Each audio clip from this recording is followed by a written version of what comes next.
శ్రీకృష్ణుడిని అర్థం చేసుకొని హిందువే కాదు, అంబేద్కర్ని అర్థం చేసుకొని వాడు దళితుడే కాదు. ఫండమెంటల్ రైట్ రాసుకోండి మీరు.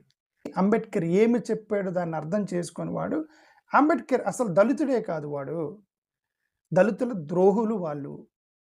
అంబేద్కర్ చాలా క్లియర్గా ఏం చెప్పాడంటే, నా దళిత సమాజాన్ని నేను పైకి లేపాలి, నా దళిత సమాజాన్ని పైకి లేపాలి. అంబేద్కర్ యొక్క ఆశయం అది. అంబేద్కర్ హార్ట్ బీట్ ఏంటంటే, నా దళిత సమాజం వివక్షకు గురవుతుంది, నా దళిత సమాజం పేదరికం తల్లాడుతుంది, నా దళిత సమాజాన్ని ఊరు బయట పెడుతున్నారు, నా దళిత సమాజానికి రిజర్వేషన్స్ ఇవ్వాలి అని ఆయన జీవితాంతం కొట్లాడాడు. ఆయన జీవితాంతం కొట్లాడి రిజర్వేషన్లు ఇస్తే కేవలం ఒక మతం పేరుతో టక్కని లాగేశారు.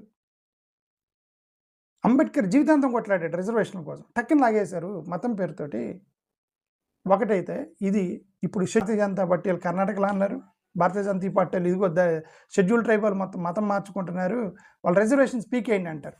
ఇప్పుడు అర్థమవుతుందా? ఇప్పుడు ఈ రిజర్వేషన్ షెడ్యూల్ ట్రైబల్వి వాళ్ళు పీకేయండి అంటున్నారు కదా, వాళ్ళు పీకేస్తారంట. పీకేసిన తర్వాత వాడు ఏమండి నా హక్కులు నా చేతిలో అయితే నా రిజర్వేషన్ లాగేశారండి అంటే రివర్స్ ఏమంటారు, మన ఎందుకు ఇవ్వాలి, మన ఎందుకు అంటే వాళ్ళ చేతులు కదా లాక్కున్నారు.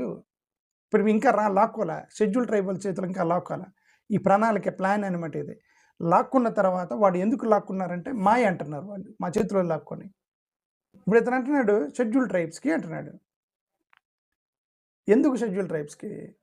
షెడ్యూల్డ్ క్యాస్ట్ వాళ్ళకి చేసిన అన్యాయాన్ని డిఫెండ్ చేసుకోలేక గింగరాలు తిరుగుతున్నారు. షెడ్యూల్డ్ ట్రైబల్కి ఏం డిఫెండ్ చేస్తావు? షెడ్యూల్డ్ క్యాస్ట్ వాళ్ళకి రిజర్వేషన్ అనేది వివక్ష మీద, కుల వివక్ష మీద, అంటరానితనం మీద రిజర్వేషన్స్ ఇచ్చారు. షెడ్యూల్డ్ క్యాస్ట్ వాడికి, షెడ్యూల్డ్ ట్రైబ్ వాళ్ళకి అంటరానితనం మీద ఇవ్వాల. షెడ్యూల్డ్ ట్రైబ్ వాళ్ళు ఎక్కడో దూరంగా ఉంటున్నారు, మెయిన్ లైన్ సమాజంలోకి తెద్దామని వాళ్ళకి రిజర్వేషన్స్ ఇచ్చారు. ఈ షెడ్యూల్ క్యాస్ట్ వాడికి మాత్రం ఎందుకు తీసేస్తారంటే అంటరానితనం అన్నాడు. అంటరానితనం క్రైస్తవుడిగా మారితే అంటరానితనం పోయిందని ప్రచారం చేసి లాగారు. షెడ్యూల్ ట్రైబ్ వాడికి ఏం ప్రచారం చేసి లాగుతారు? అక్కడ కూడా ఏదో ఒకటి చెప్తారు. ఎందుకంటే ఈ థీరీలు ఇవేమీ అవసరం లేదు. షెడ్యూల్ క్యాస్ట్ వాడికి, షెడ్యూల్ ట్రైబ్ వాడికి, బీసీలకి ఏమీ లేదు. ఆ థీరీలు ఏవేం లేవు. రాస్తారు వెంటనే. షెడ్యూల్ ట్రైబ్ వాళ్ళకి, బీసీలకి, ఎస్సీలకి, ఎస్టీలకి మతం మారితే రిజర్వేషన్స్ కట్. ఇప్పుడు రిజర్వేషన్స్ కట్ చేస్తారు. ఆ తర్వాత భోజనం కట్. ఆ తర్వాత ఎడ్యుకేషన్లో ఎంట్రీ ఉండదు. ఆ తర్వాత ఉద్యోగాల్లో ఎంట్రీ ఉండదు. ఆ తర్వాత మొత్తానికి కాళ్ళకి సంఖ్యలు కట్టేసి జైలు వేసేసి మొత్తం బానిసత్వంలోకి తీసుకెళ్ళిపోతారు. ఎవరిని? మతం మారిన వాళ్ళని. పోనీ మతంలో ఉన్న వాళ్ళని పైకి తీసుకొస్తారా? ఇప్పుడు ఈ బాలకోటి అనే వ్యక్తి ఉన్నాడు కదా, అతను మతం మారలేదు కదా.